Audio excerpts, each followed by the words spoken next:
is quite involved with the Shepherd Center. He's the person in charge of our endowment now, and he's on several of our committees and appreciate that. But I get to find out more about his past now, and you do too. So Randy was born on April the 2nd, 1942 in Fremont, Michigan.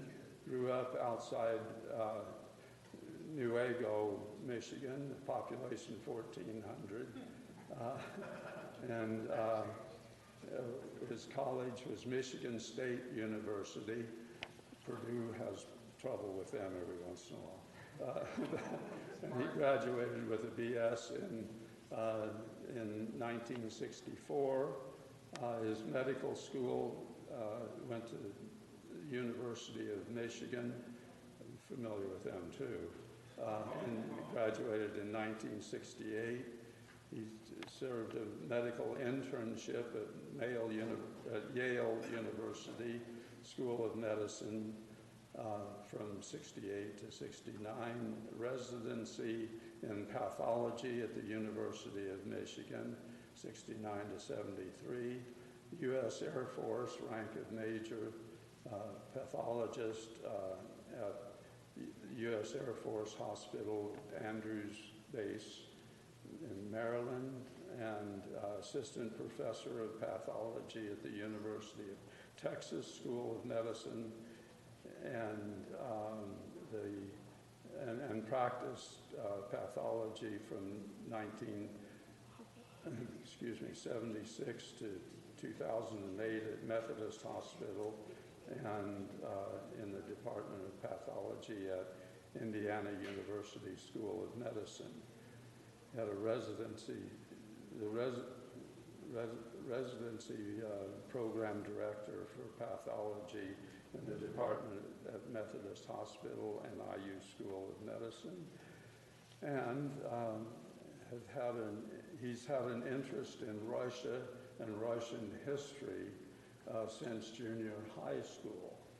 After going to the local library and reading Resurrection by Count Leo Tolstoy, have maintained an interest in Russian history and read many books on the subject and traveled twice to the Soviet Union in 88 and 1990.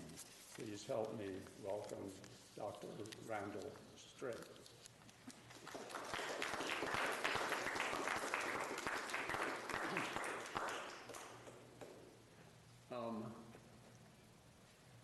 As Charlie said, I've been interested in Russia for a long time. Why is that? I started in I think, junior high. I went to the local library, which was one room, and found a book by Tolstoy and read it. And at the time, this was in the Cold War, so-called, and we were thought to be under threat for nuclear bombs coming to us, so we practiced hiding under our chairs in school, which obviously would have no use at all if you actually got hit with a nuclear weapon. But, and then in college, I took a year of Russian history along with pre-med stuff, and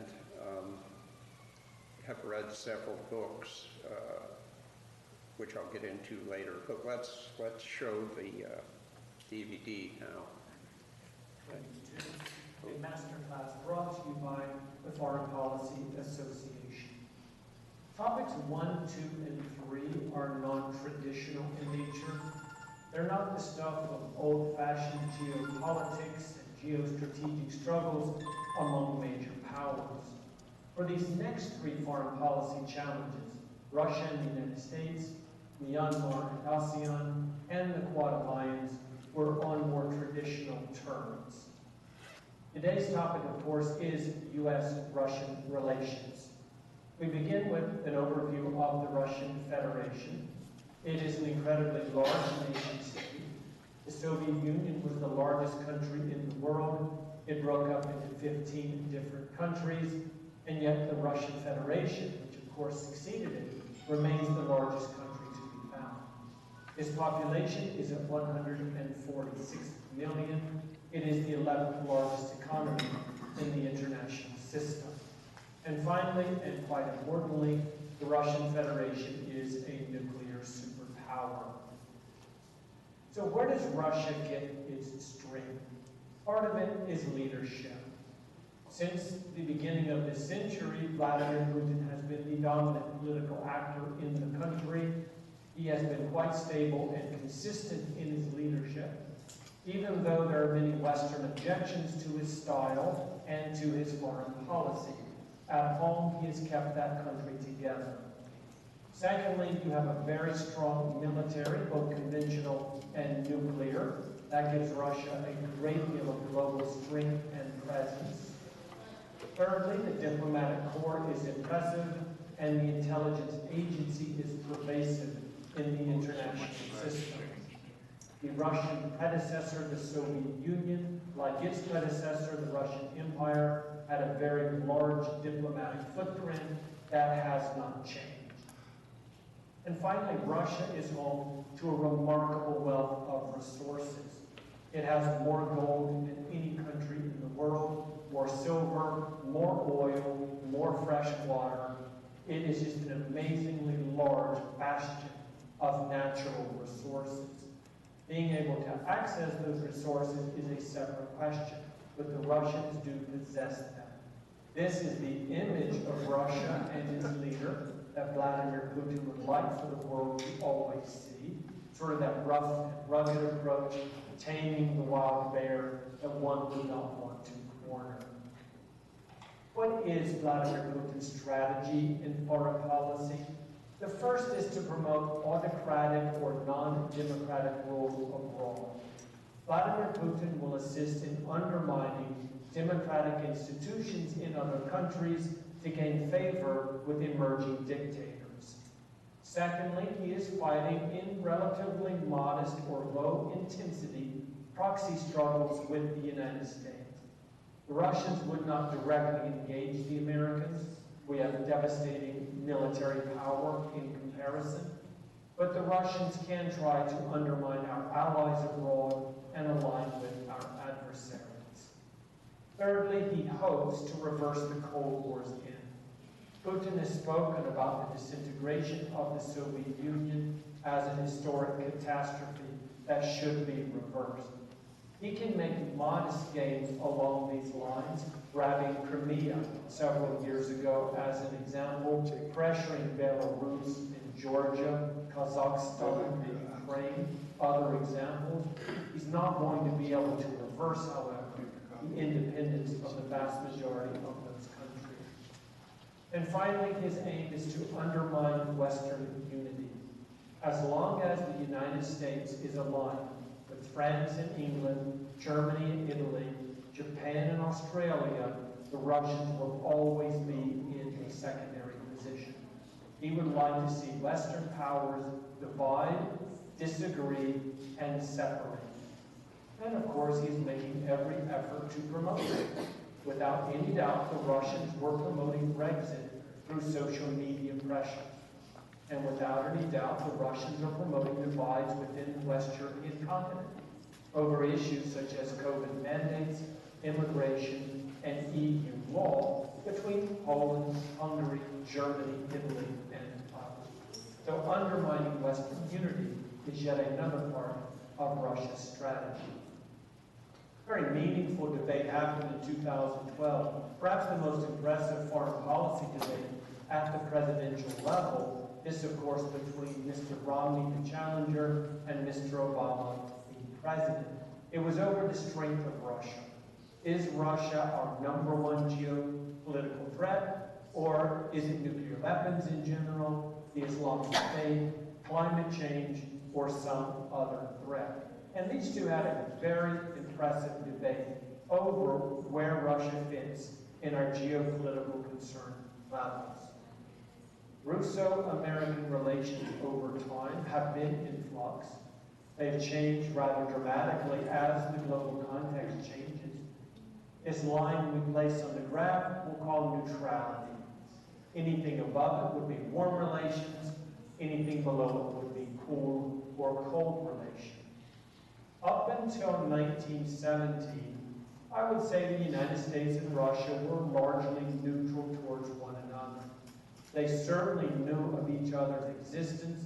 They calculated that into their foreign policy, but we weren't really engaged in Europe, and the Russians weren't really engaged in our hemisphere.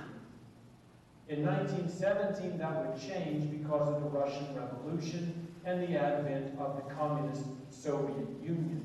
Our relationship with the Russians became very cold after 1917 and remained so until the late 1930s.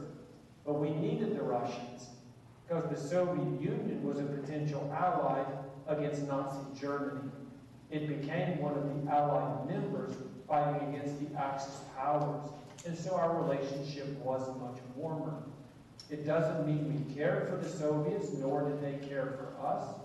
Very minimal levels of trust, an anticipation that once this war was over, the two of us would go back to our chilled relationship. But at the time, necessity dictated an alliance against the Germans, Italians, and Japanese. When World War II was over, our relationship became very cold. First it was the atomic bomb, the advent of the hydrogen, the nuclear and thermonuclear, regional conflicts, global ideological disagreement. The relationship could not be any worse without there being an outright war between the two superpowers. When the Cold War ended, Mr. Yeltsin came to power and he accommodated almost every American demand on Europe, on NATO, on Russia. This was a very warm period for U.S.-Russian relations. But then with the arrival of Mr. Putin, the relationship began to decline, get cooler and cooler over time, to the point that today, I would say, it's somewhere between the peak in the 1990s and the depths of the 1960s and 70s. I would call this a normal relationship among major powers. Mr. Trump showed a warming to Russia when he was inaugurated as president in 2017. Why would he do that? Well, in part because he seems to have a healthy respect for strong men, and very few are stronger than Vladimir Putin. The America First approach demands it. In order to pursue a foreign policy based on America First principles, you must convince your allies that adversaries are not as threatening as they appear. This allows you to justify retracting from the world. A recognition of common interests between Russia and the United States. And then finally, and perhaps most importantly, it's been the norm for more than 3 decades now. Bill Clinton tried to reset relations with the Russian Federation. He was largely successful in doing so. The junior George Bush made the same effort with Vladimir Putin, as did Obama, and of course, as did Mr. Trump. In fact, I think Joe Biden is going to be the first U.S. president since the Cold War not to attempt to reset relations with Russia and improve our dialogue on a daily basis. In order to consider American foreign policies towards Russia, we must first take into account the question of rise. Is Russia on the rise? Number 2, what are its main vulnerabilities? And finally, what is the extent of this great power threat that emanates from Russia? We begin with Russia and its position moving forward. There is a perception game going on in world politics as it relates to Russia. If we were to ask Vladimir Putin, what is the trajectory of Russia moving forward, he would say things were very, very bad in 2000. That's when he came to power.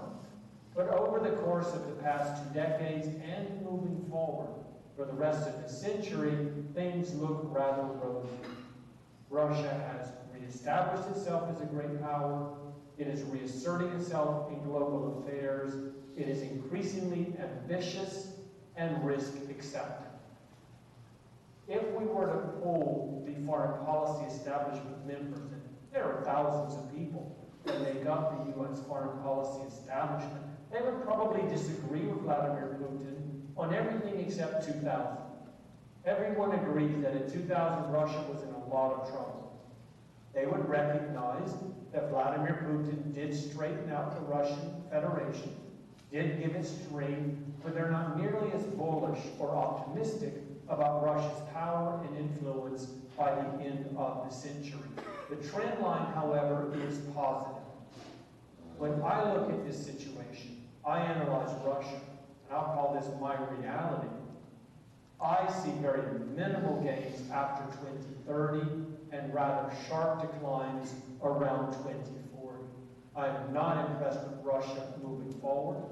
It is, to me, a great power in clear decline with highly recognizable vulnerabilities, and that is going to be a significant factor in our calculation of foreign policy options. What are the country's vulnerabilities then? Why am I so unimpressed with Russia? Well, it unfolds on all three of the most important variables for determining a nation's future.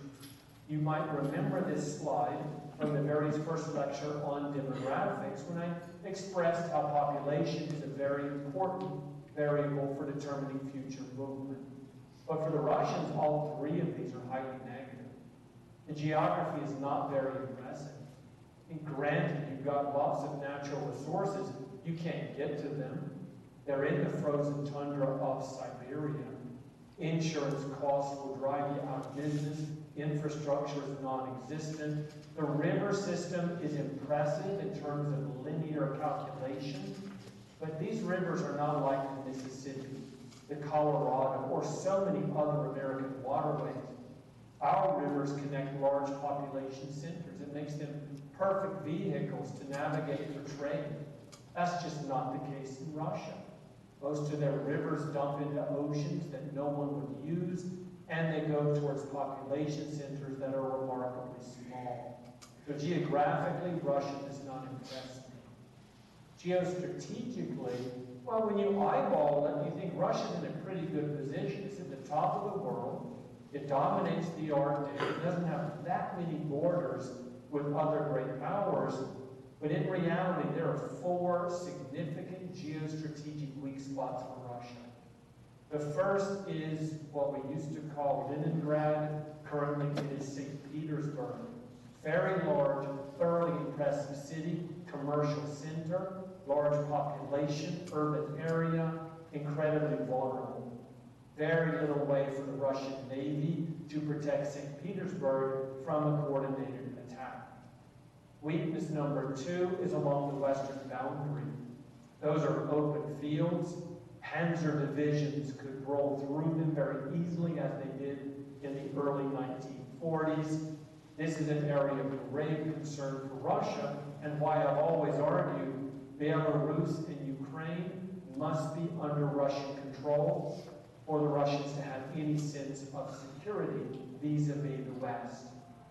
Area number three, the Caucasus, is that divide between the Russian Federation, Georgia, Armenia, Azerbaijan. This is a very real area of concern and a very long border to guard.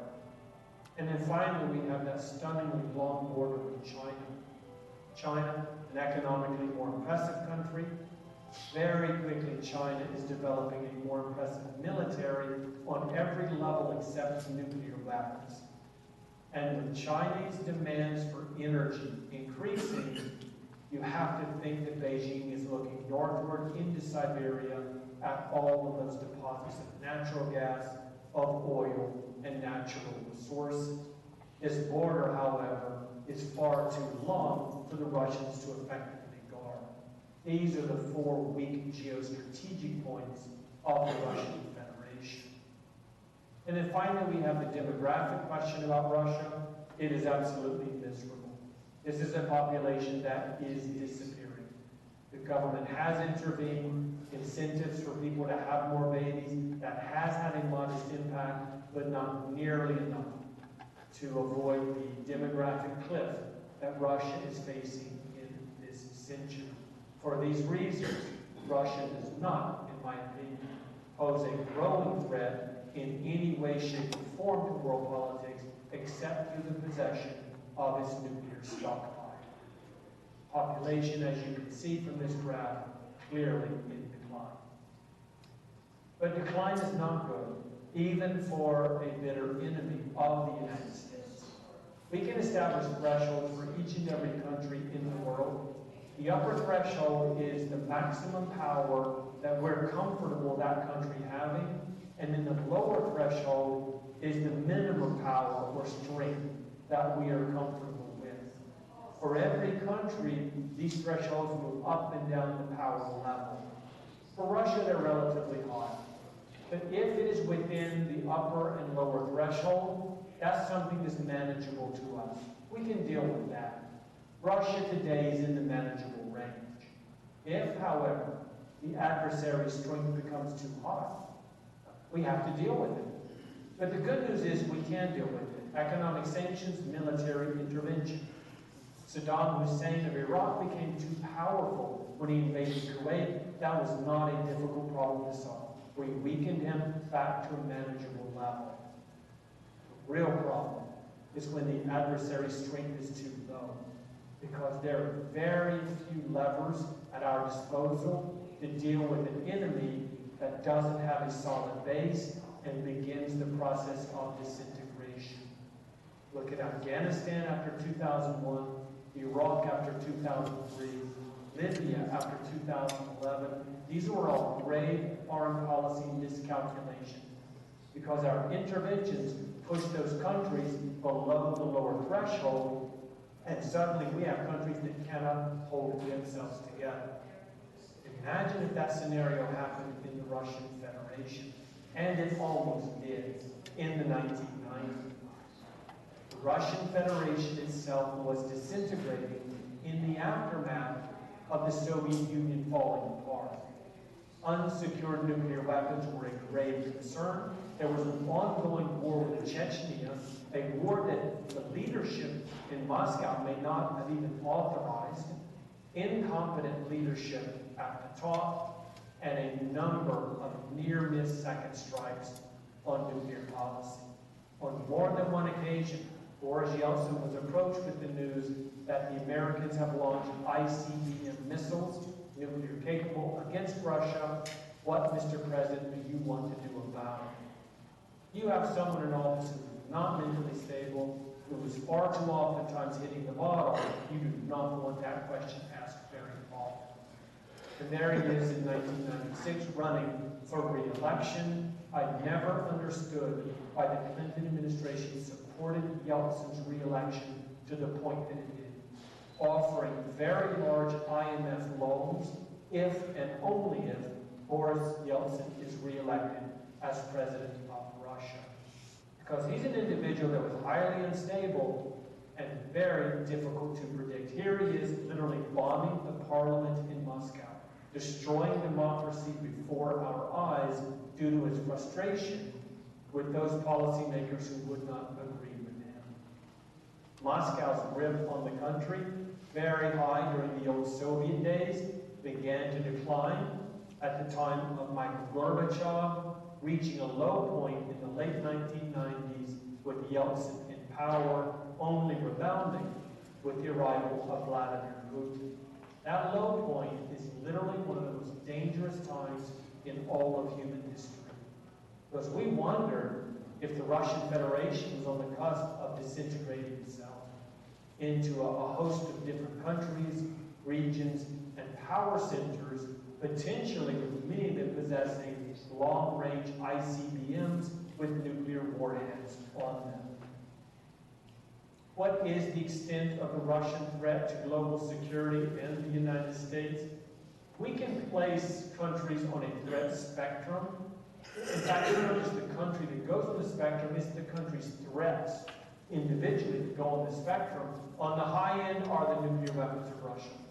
It has more than we do. It has more than any other country in the world. It has well over half the world's nuclear warheads. That gives it enormous threat capability. Everything beyond that, relatively low range. Not overly threatening. We're not intimidated by the Russian army. There's not a lot of broad in terms of forces that the Russians can muster that threaten us, threaten regional stability or our allies. So what are American foreign policy options? Well, it begins with a series of questions. Is a new Cold War with Russia inevitable? Well, the answer here is absolutely not. I understand that we don't like Vladimir Putin. We certainly don't like the way he appears to try to push us and our allies around. That does not mean that a historically cold relationship must exist. Do we share common interest? Absolutely. The Russians are not after global instability. They're after Western disunity. Can we force the Russians into submission so that they'll change policy? No, we can't do that. That's a bridge too far. What should be our priority with the Russian Federation? No doubt about it, is the nuclear weapon. Returning to the table, negotiating in ways that reflect both Moscow's and Washington's strategic interests to head off arms races happening in Asia and to begin to continue the process of lowering nuclear weapons levels. A soft approach? This is a risk-reward calculation. We've been trying to reset relations with Russia for 30 years. The thinking is that it'll lead to cooperation in critical areas. This is what we learned from Henry Kissinger in the early 70s. This was the underlying feature of détente, which led to great breakthroughs in nuclear arms agreements. It could lead to agreements on regional conflicts, and maybe even a new era of détente between the United States and the Russian Federation. This is the reward side of a reset. The dangers, however, are significant, because if we try to reset and cooperate, it may send a signal to our allies that we're no longer in it for the whole, we're in it individually. We're going to pursue our own policy with the Russians, and that could cede at least some portion of Europe back to Russia.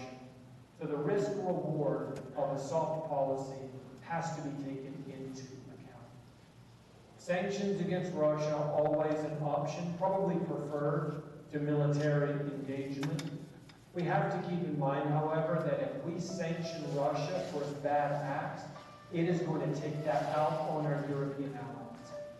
If we're unhappy with Russian behavior in London, poisoning a dissident, or in destabilizing the Syrian conflict, that we economically sanction it, it means the Germans, the Ukrainians, and the French are all going to pay a higher price tag at the pump because Russia is a main provider of oil, gas, and natural gas to Europe, Central, and West. Cybercrime and election meddling are two of the most frustrating aspects of Russian foreign policy these days. The Russians are hurting us, and they have to pay a price for that. Russian cyber criminal activity is directed at American citizens, the U.S. government, the Defense Department, bringing down public networks that oversee our energy in critical regions of the country. And of course, there is the election meddling.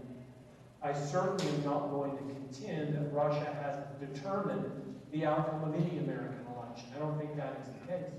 But I'm absolutely certain Russia can try. They should try. It's their job as a great power to undermine the well-being of a more powerful adversary. But it doesn't mean we have to accept it. The Russians have an enormous bot army. These are little electronic robots, effectively. They take on the persona of a real person, a teenager from Wisconsin, a construction worker in Florida, or a teacher in California, on platforms such as Facebook, Twitter, and the like. And they sow discord. They divide the American public. If there is a school shooting, within minutes the Russians are on social media posing as Americans and trying to get the debate going about gun control versus the Second Amendment. If there's a riot on the Capitol building, then the Russians are going to be on the social networks trying to stoke the fires of patriotism versus security. And even on issues such as horse paste as an alternative to a COVID vaccine, the Russians are going to be there on social media, stoking instability in America's open debate process. So how do we respond to these low-level threats? I think we treat cybercrime and election meddling the same, and probably the policy of dividing America a little differently. For cybercrime and election meddling, we're going to make it clear to Russia that they are guilty as alleged. We're not going to go through a legal process with them. We've already decided they've been hacking our elections, and they've been undermining our society's confidence in its financial system for far too long. A short-term targeted sanction will be applied and then be lifted at the conclusion of 90, 120, or 180 days. We're making it clear to them there is a price to be paid for their cybercrime, blind eye they're turning, and to their election meddling.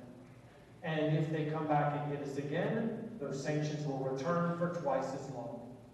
This is classic tit-for-tat strategy, which is found to be among the most effective ways for adversaries to interact. You punish the adversary for his bad act, and then you go back to cooperation until they violate it again.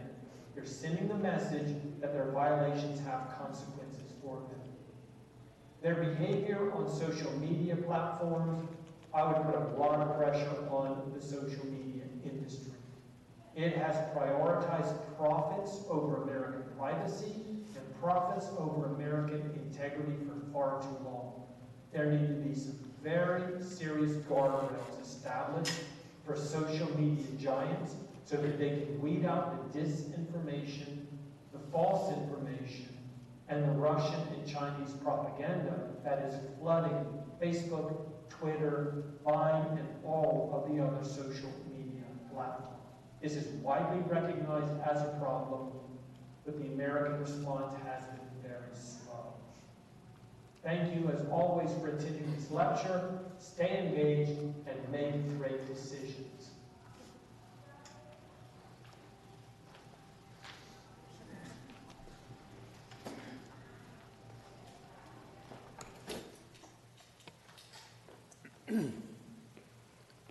Well, after we've seen this DVD, it's obvious that some of it is completely wrong and out of date since the big, invasion of Ukraine. It seems like the speaker was giving a overly optimistic and rosy picture of the threat posed by Russia. And every day we see in the news horrible violence, bombing, many deaths, civilian deaths, and so forth. And they talked about sanctions. Sanctions we have trumped up or increased the sanctions significantly, but how much good do they do is a question.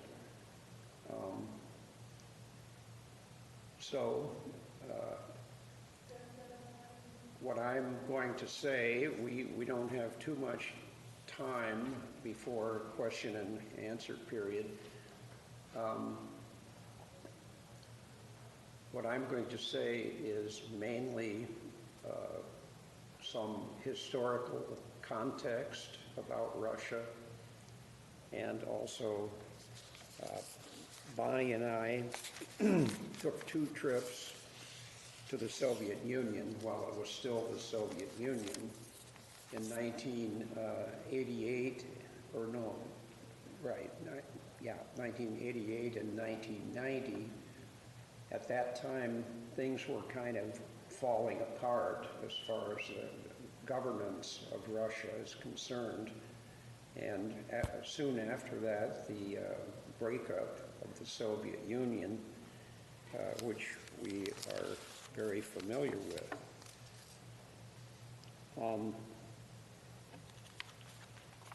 So let me give a little historical perspective on Russia.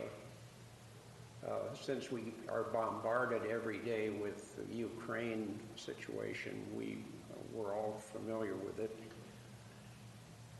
But I wanted to go back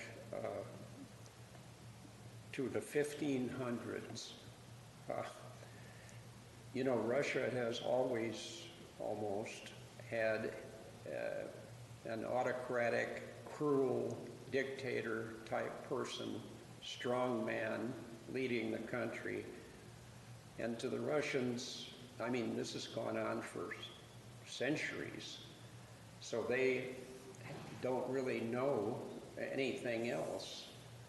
The brief period of, they tried democracy when Boris Yeltsin was elected, the whole thing fell apart, and he was completely incompetent and an alcoholic and a diabetic, and he just was not up to the task of organizing anything, and that led to Putin coming in 2000. Just to go back, we have a series of strong men, one strong woman. Back in the 1500s, we had Ivan the Terrible. He was truly terrible. He had supposedly 8 wives, most of which all of a sudden disappeared or he had murdered.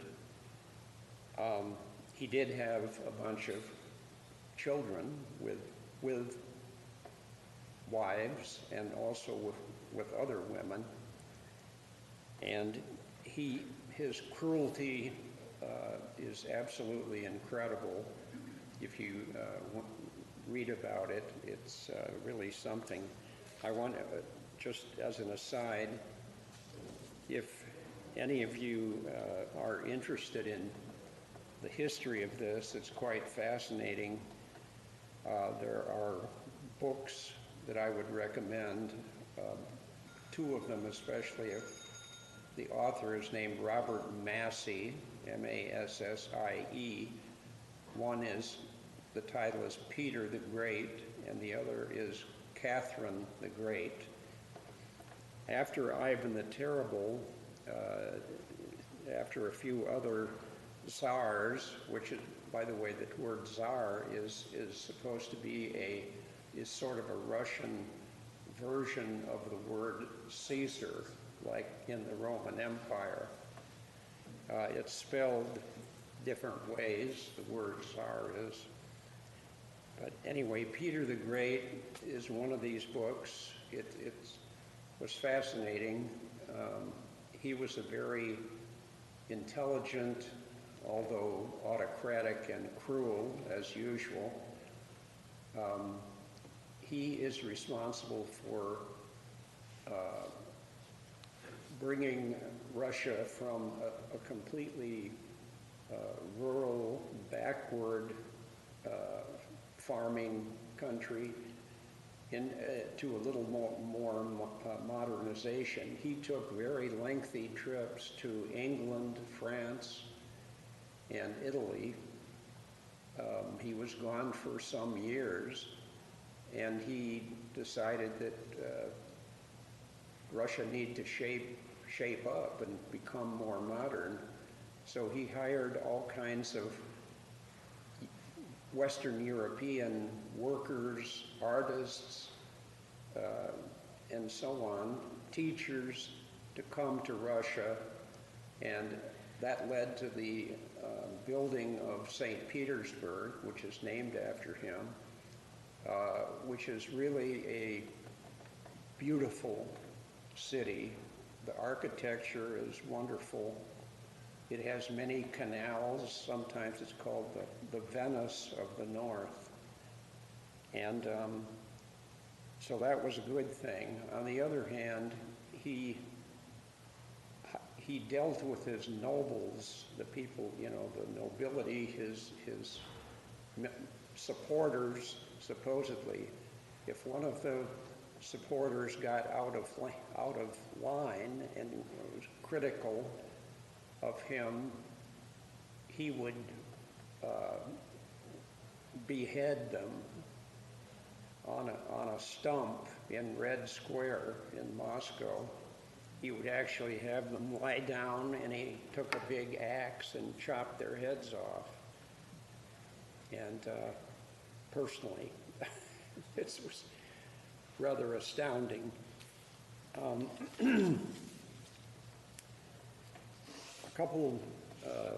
Few decades later, there was Catherine the Great. She was a very strong person who continued the modernizing of Russia. And after several more czars, we had eventually the murder of the czars and the Russian Revolution in 1917. And Lenin became essentially the dictator at that time for a few years. He didn't last very long. He died in a few years after taking power and instituted the communism, the ideas of Marx, Karl Marx mainly.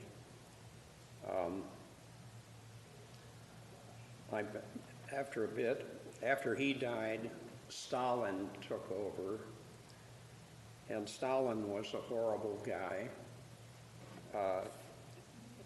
Under his reign, which lasted up until 1952, I believe, when he died,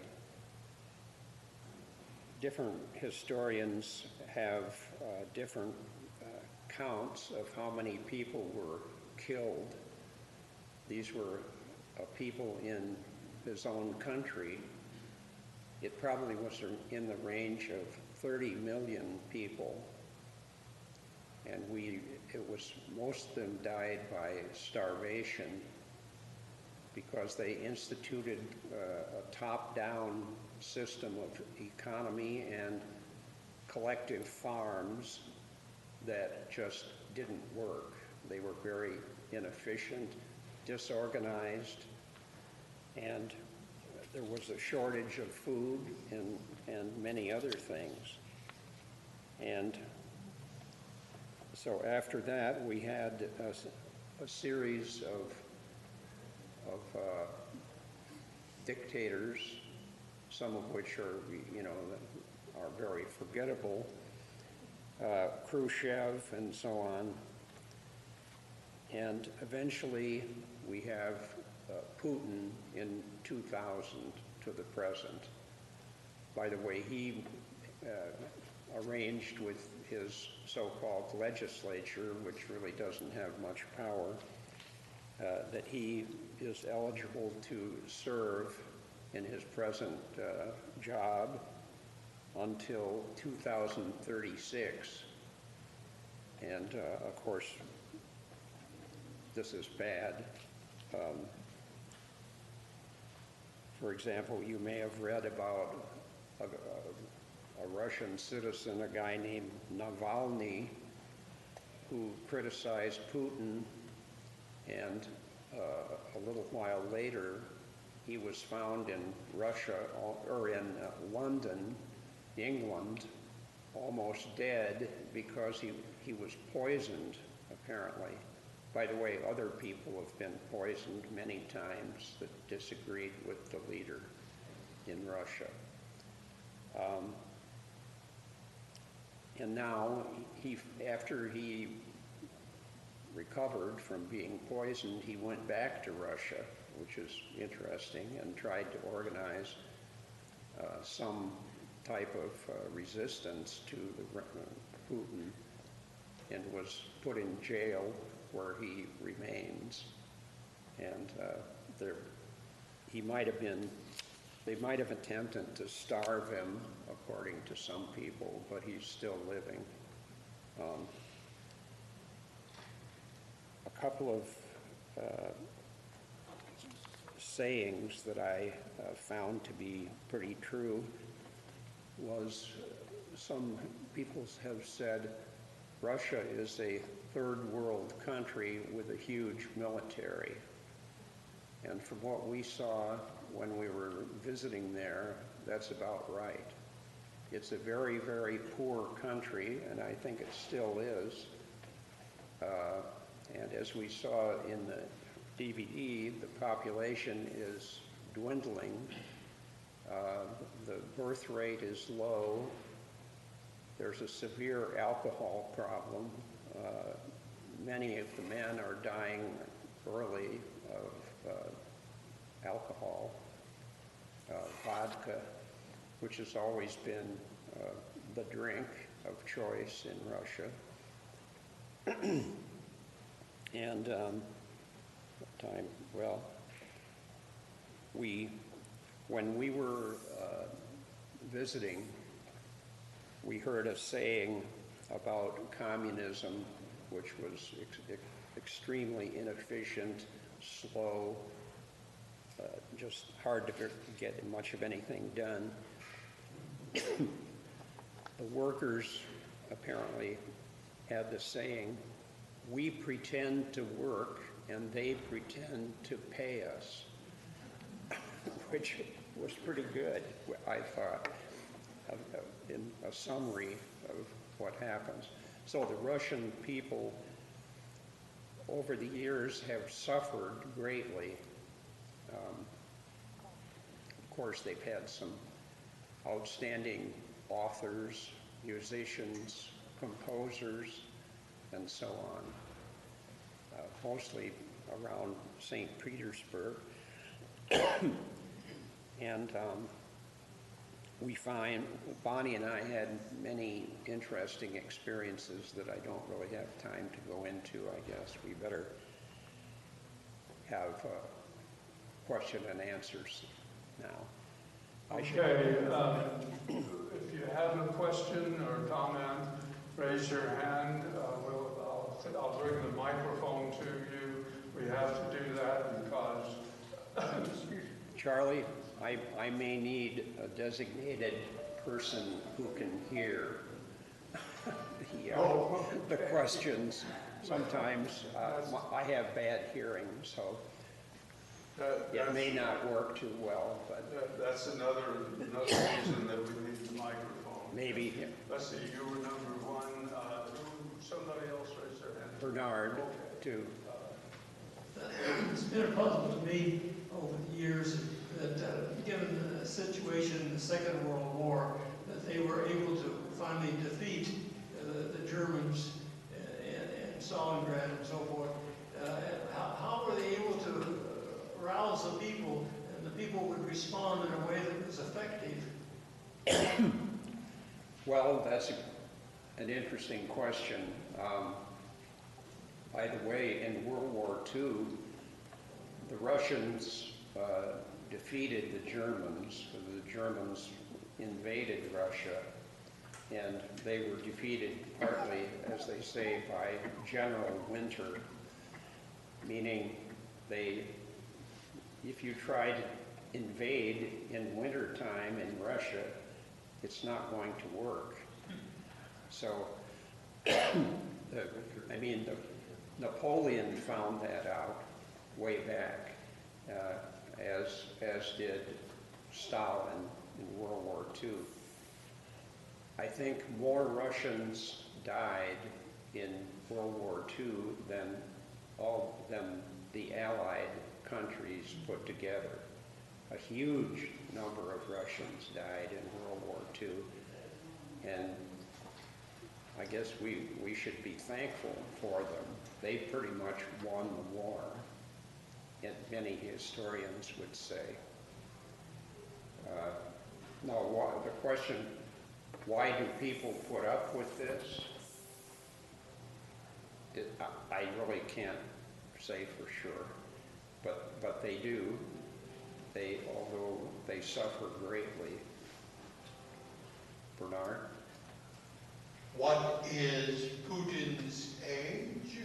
How does the people in central Russia view what's going on? Well, a lot of them, from what I've read, don't like what's going on, but they're, as usual, fearful and afraid. You know, Putin being a former head of the KGB, which is kind of analogous to the Gestapo of the Nazi Germany, they're afraid. If they say anything, they'll be sent to Siberia to die or outright killed, just disappear. So that's the sort of usual situation in Russia. And Putin's age? Age? I don't know for sure. I think he's maybe 60-something by now. He's 69. 69. Okay, thank you. Lauren? Just a comment more than a question. It shows the uses of adversity. Musicologists sometimes rank the greatest composers in the world, and they put Shostakovich as #1 and Igor Stravinsky as #2. So you have two Russians considered great genius composers who prevailed over a lot of adversity. So adversity does have its uses. Yeah. Well, Tchaikovsky also, who was gay, and he was tarred and feathered more than once, and he eventually died pretty early. And other composers as well. There was a number of other prominent ones. These were ranked of the 20th, the top 20th century composers I was talking about. Oh, okay, yeah. Question? Yeah, I got a question. Now, they said the last president did all this. Now, are we in trouble too? Well, we might first say we're in trouble, right? So, what my answer is, what's going to happen in the future? What's going to happen in the future with everything gone? I mean, it's coming this way. It's coming this way. But what I want to know, what's going to happen? I know it's getting worse and worse because I see it on the news and stuff like that. Can you tell us what we could do to go on that? Well, it is scary. I agree. I don't know the answer to that. Certainly what's going on in Ukraine is horrible. Many people perceive that Putin is trying to reconstitute the Soviet Union, and eventually he may want to take over all the previous Soviet so-called republics again. He was quoted as saying that the breakup of the Soviet Union was the greatest tragedy in the last 2 or 3 centuries, which of course I would say is preposterous. But what's going to happen? Yeah, I want to know what's going to happen. It is. It's getting I worse. read that prognostication is difficult, especially about the future. That was a statement by Woody Allen, by the way, which was pretty good among many So others. we're going to sit there and look. They sit there and look pretty. I mean, but we got to do something. I certainly don't know the answer, I'm sorry, but it's very anxiety producing if you want to dwell on the subject, that's for sure. This is the last question that we have time for. Yes, sir. I spent a month in the Baltic states and Russia about 5 years ago. And the Baltic states, everyone I talked through there hated Russia and they were fearful of Russia. And then I spent most of my time in Russia in St. Petersburg, and I found the people there friendly, really, really enjoyed visiting. They opened their homes to me. And when it comes to talking about politics, it was always kind of light as a joke, as if they didn't quite take it seriously. So Yes. I guess my only question, maybe it's in part of the answer. What is your opinion of the Russian people? I know they can't say maybe what they'd like to say, but can you look beyond that and maybe give your opinion?